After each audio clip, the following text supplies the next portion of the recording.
Kjo mbetet në vullnetin e qeverisë dhe kryeministrit Kurti, greva nuk do të ndalet. Prej sot, jemi në grevë 2 orëshe. Me herët, kemi hy në edicion të lajmeve, kemi hy në vendin e punës tonë, ku punojmë çdo ditë, për me shpreh pakënaqësinë tonë, po hym në muajin e dytë, pa asnjë sinjal, nga askush. Andaj, injorimi i kërkesave tona na ka sjell deri këtu. Na kanë injoru kërkesat si sindikat, kemi bërë thirrje me herët kuvendit, u shpërbë kuvendi, tash po bëjmë thirrje të qeveria, të kryeministri Kurti. I bëjmë thirrje kryeministrit Kurti që të ndërmarrë veprime të menjëhershme ligjore dhe gjej zgjidhje, sepse ka zgjidhje ligjore.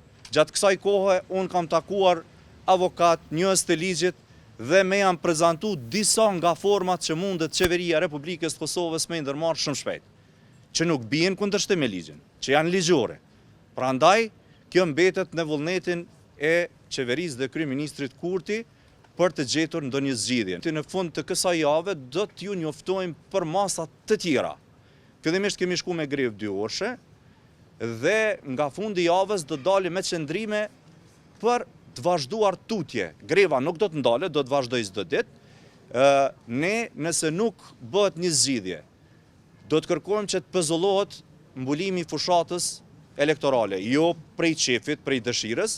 Kjo është një situatë e pa precedent, e pa pranueshme për transmetuesin publik, gjendja në të cilën gjendet.